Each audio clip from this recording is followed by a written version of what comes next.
जय श्री कृष्ण। आ विडियो में श्री रामदेव पीरनी कथा अने तेना परचा सांभळशुं। आ कथा में सांभळशुं रણુજાની स्थापना, 5 पीरोनो परचो अने रामा सरोवर। आ कथा अने परचा दर गुरुवारे अने बीजना दिवसे सांभळवानो महिमा छे। तो आजना शुभ दिवसे रामदेव पीरनी कथा अने परचा सांभळी आजना दिवसने पावन बनावीए। बोलो रामा पीरनी जय।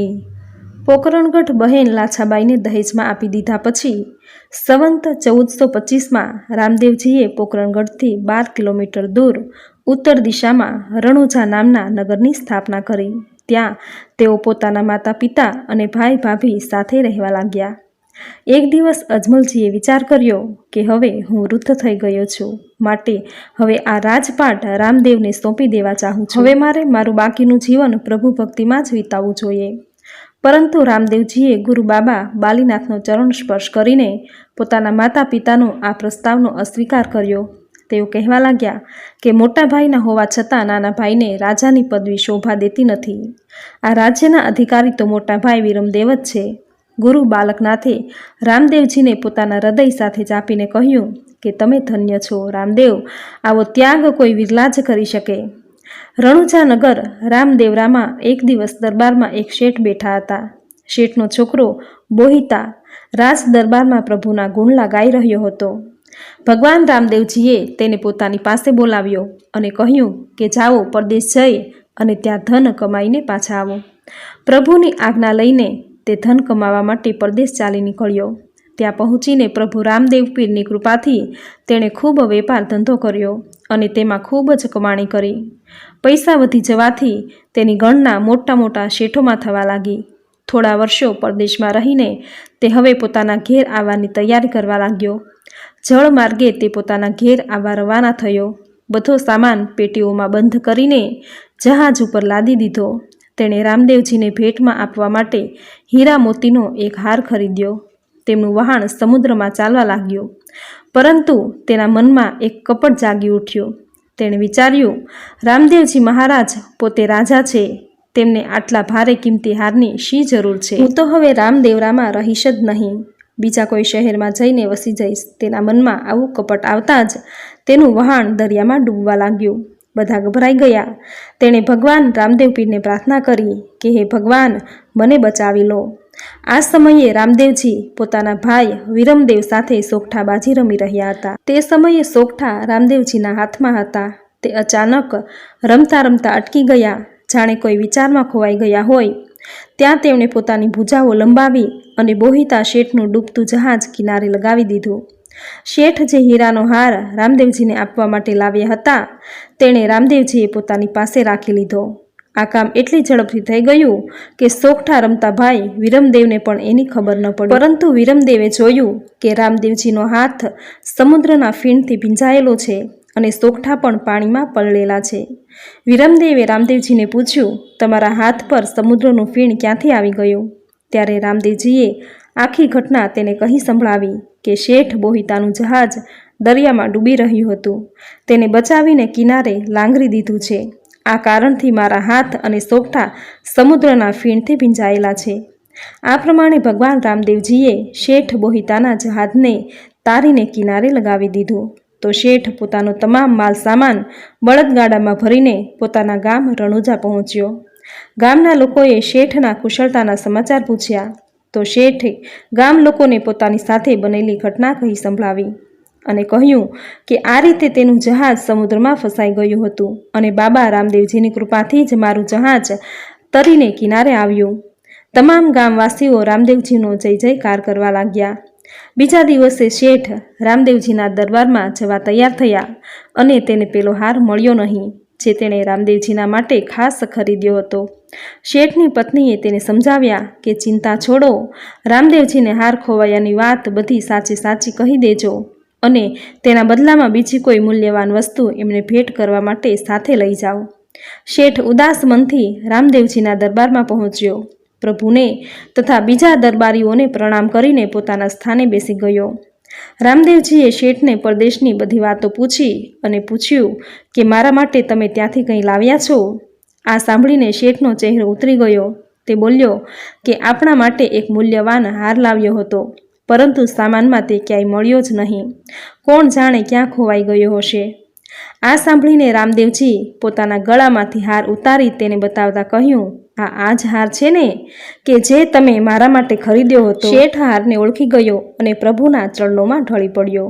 તેણે કહ્યું, પ્રભુ, હું તો મૂર્ખ છું, મને ક્ષમા કરો. હું માયામાં પડીને આપને ભૂલી ગયો હતો. હવે મને આજ્ઞા આપો, હું આ માયારૂપી ધનનો ક્યાં ખર્ચ કરું. ભગવાન રામદેવજીએ રણુજામાં તેને એક વાવ ખોદાવવાનો આદેશ આપ્યો.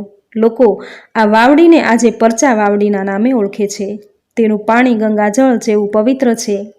તે વાવડીમાં સ્નાન કરનારના તન મનથી પવિત્ર થઈ જાય છે. અંધ લોકોને આંખો પાછી મળે છે અને કોઢિયાઓના કોઢ મટી જાય છે. બોલો રામા પીરની જય.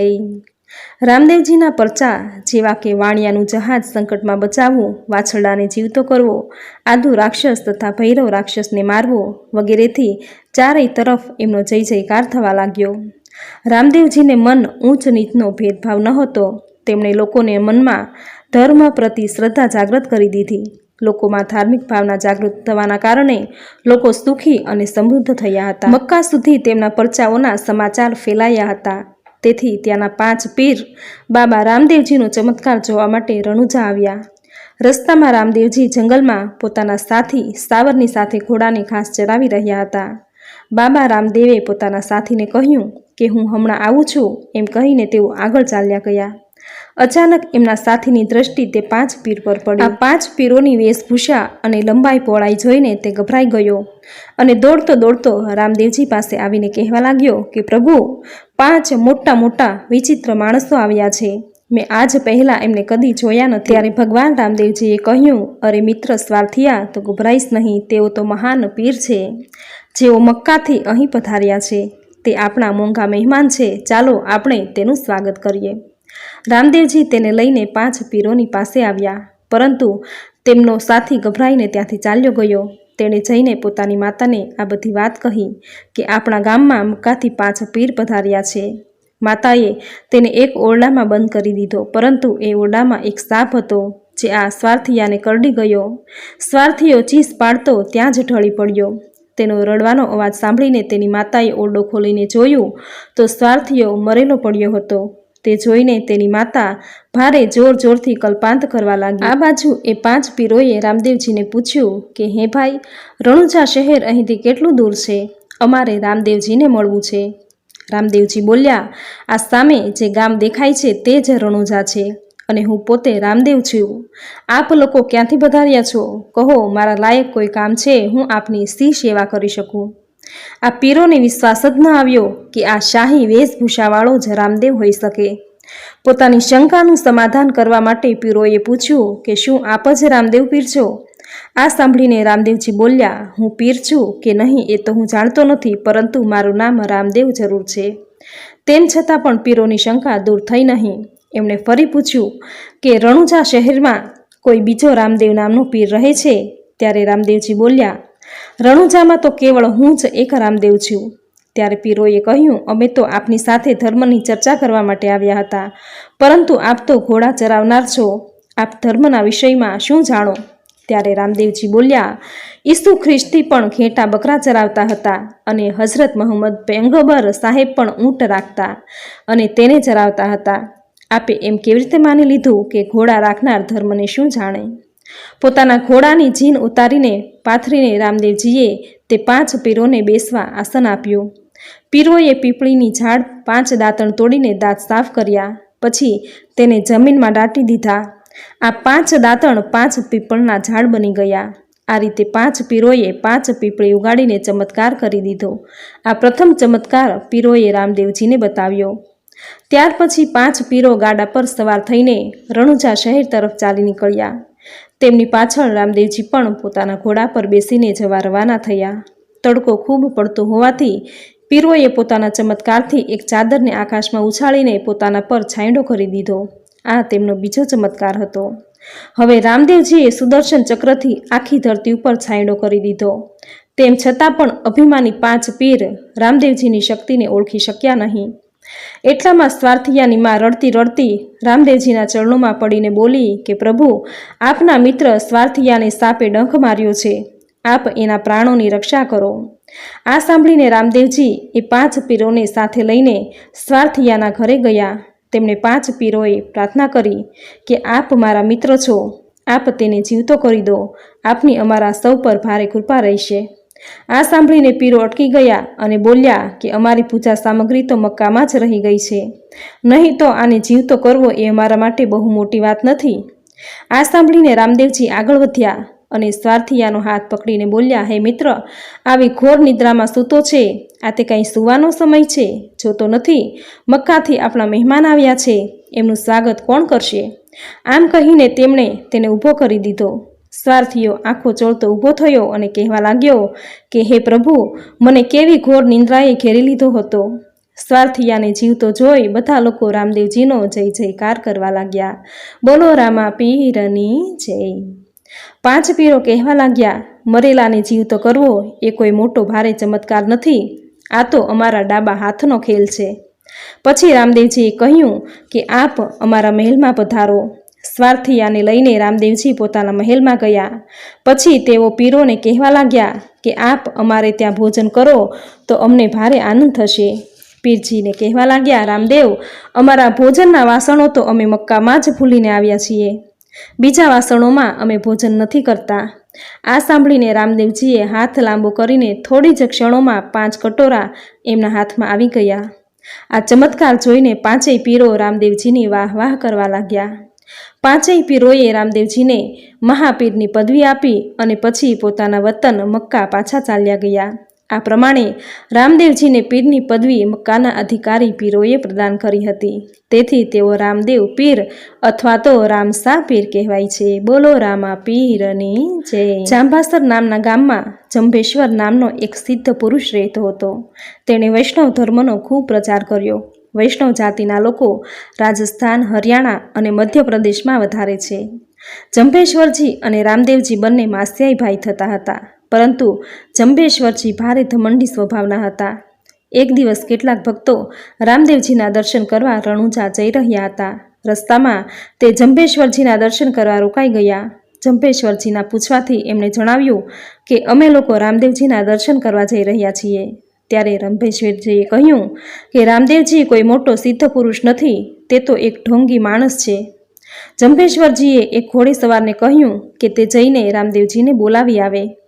રામદેવજી સમાચાર મળતા પોતાના મિત્ર સ્વાર્થિયાને લઈને સાથે લઈ પોતાના ઘોડા પર સવાર થઈ જાંબાસર ગામે પહોંચ્યો. એમના આવ્યા પછી પોતે બતાવેલ નવું તળાવ બતાવવા માટે જંભેશ્વરજી રામદેવજીને લઈ ગયા. રામદેવજી જંભેશ્વરજીના મનનું અભિમાન જોઈ બોલ્યા કે આ તળાવનું પાણી પીવા યોગ્ય નથી.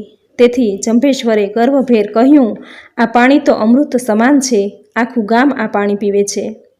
જંભેશ્વરજીએ પોતાના એક સેવકને પાણી ભરી લાવવા માટે કહ્યું. જ્યારે તે પાણી લઈને આવ્યો તો તે વાસણ કાળું પડી ગયું હતું. બીજા શિષ્યએ તે પાણી પીધો તો તેનું મોઢું ખારું થઈ ગયું. આ જોઈને જંભેશ્વરજીને બહુ દુઃખ થયું તથા તે મનોમન પસ્તાવા લાગ્યો કે મારે મનમાં અભિમાન નહોતું કરવું. થોડો સમય ત્યાં રોકાઈને રામદેવજી પાછા રણુજા ચાલ્યા ગયા. રણુજા આવીને રામદેવજીએ ગામમાં જ એક તળાવ બનાવડાવ્યું. પછી ઇન્દ્રને પ્રાર્થના કરી તો ખૂબ વરસાદ વરસ્યો અને આખું તળાવ અમૃત સમાન પાણીથી છલોછલ ભરાઈ ગયું. જ્યારે આ વાતની ખબર જંભેશ્વરજીને પડી તો તળાવનું પાણી ખારું બનાવવા માટે રણુજા આવ્યો. જે સમયે જંભેશ્વર ગામથી રવાના થયો ત્યારે રામદેવજીને તેના આવવાની ખબર પડી ગઈ કે જંભેશ્વરથી ક્રોધથી ભરેલા આવી રહ્યા છે. ત્યારે રામદેવજીએ રામા સરોવરમાંથી પાણીની જારી ભરીને પોતાના માસિયાઈ ભાઈની સામે ગયા અને કહેવા લાગ્યા કે જંભેશ્વરજી, આપ દૂરથી આવ્યા છો તો આપને તરસ પણ તો લાગી જ હશે, તો લો, આ પાણી અમૃત સમાન મીઠું છે. હું હમણાં જ સરોવરમાંથી ભરીને લાવ્યો છું, પીને જોઈ જુઓ કે કેટલું મીઠું છે. જંભેશ્વરજીએ વિચાર્યું કે હવે આને ખારું પાણી તો નથી કહી શકતો, કેમ કે રામદેવજીએ પોતે જ તેને મીઠું પાણી કહી દીધું છે. ત્યારે જંભેશ્વરજીએ તેમને કહ્યું કે રામા સરોવર ક્યાં છે તે મને પણ તો બતાવો. આ સાંભળતા જ રામદેવજી જંભેશ્વરને રામા સરોવર પર લઈ ગયા. જંભેશ્વરજી બોલ્યા, રામદેવજી, આ પાણી ચોખ્ખું જરૂર છે, પરંતુ જ્યારે ભાદરવા મહિનામાં આપનું મેળો ભરાશે ત્યારે આ તળાવ સુકાઈ જશે. ત્યારે રામદેવજી તેમને લઈને પોતાના મહેલની પૂર્વ દિશામાં આવ્યો. ત્યાં તેમણે જમીનમાં ભાલો મારીને જળધારા પ્રગટ કરી અને કહ્યું કે આ પાણી શુદ્ધ છે અને તેમાં 12 માસ પાણી રહેશે, તેમજ કોઈ પણ કોઢી આ પાણીથી નહેશે તો તેના કોઢ દૂર થઈ જશે. પછી તેમણે જંભેશ્વરજીને એક જારી પાણી ભરીને આપતા કહ્યું, આ પાણી તમારા સરોવરમાં નાખી દેજો, જેનાથી તમારા સરોવરનું પાણી પણ પીવા લાયક થઈ જશે. આવા અનેક પરચા બાબા રામદેવે તેના જીવનમાં આપ્યા છે. રામદેવ પીર રાજપુરુષ હોવા છતાં તેમના વ્યક્તિત્વમાં ક્યાંય જરા પણ જેટલું અભિમાન જોવા મળ્યું નથી. રામદેવજીનું અવતારી કાર્ય નિષ્કલંક હોવાથી, કેવળ કરુણાના શસ્ત્રથી સનાતન ધર્મનું પરિત્રાણ કરતા હોવાથી તે નિષ્કલંક દેવ તરીકે આજેય પૂજાય છે. બાબા રામદેવ તે સૌના ઇષ્ટ આરાધ્ય દેવ છે, જે તેમને પોતાના માને છે મનથી તેમજ તનથી. બાબા રામદેવ તેના રોગ દોષ હરી લે છે, તેને સુખ સંપત્તિ સૌભાગ્યનું વરદાન આપે છે. બાબા રામદેવજી રાજસ્થાનના તુંરા કુળના એક રાજવંશીય રાજકુમાર હોવા છતાં પણ તેમણે હંમેશા ગરીબોને, અંત્યજનોને, દુઃખી, પીડિત તેમજ વંચિતો તથા કુષ્ઠરોગીઓને પ્રેમ આપી પોતાના ગણ્યા અને અપનાવ્યા છે. બેસહારા અને નિરાધારોની સદાય સેવા વાર કરી છે. વાયક સ્વીકારે રામદે તુંરા કુળ મુગટમણી, એક સમય બિરાજ્યા પાટ 12માં, 12 બીજના ધણી એવા રામદેવ પીર. આ કથા સાંભળનાર, વાંચનાર, કહેનાર સૌના સારાવાના કરજો, સૌનું ભલું કરજો, સૌની મનોકામના પૂર્ણ કરજો. બોલો રામા પીરની જય. તો મિત્રો, ખૂબ જ સુંદર શબ્દોમાં રામદેવ પીરની કથા તેમજ પરચા તમે સાંભળ્યા, જે સાંભળવા આપને જરૂર ગમ્યા હશે. તો વિડીયોને લાઈક કરી કોમેન્ટમાં જય રામદેવજી જરૂર લખજો. ચેનલ સબસ્ક્રાઈબ કરી બાજુમાં બેલ આઇકન જરૂર પ્રેસ કરજો. આવી જ નવી ધાર્મિક માહિતી, નવી ધાર્મિક કથા સાથે ફરી મળીશું. ત્યાં સુધી આપ સૌને મારા જય શ્રી કૃષ્ણ.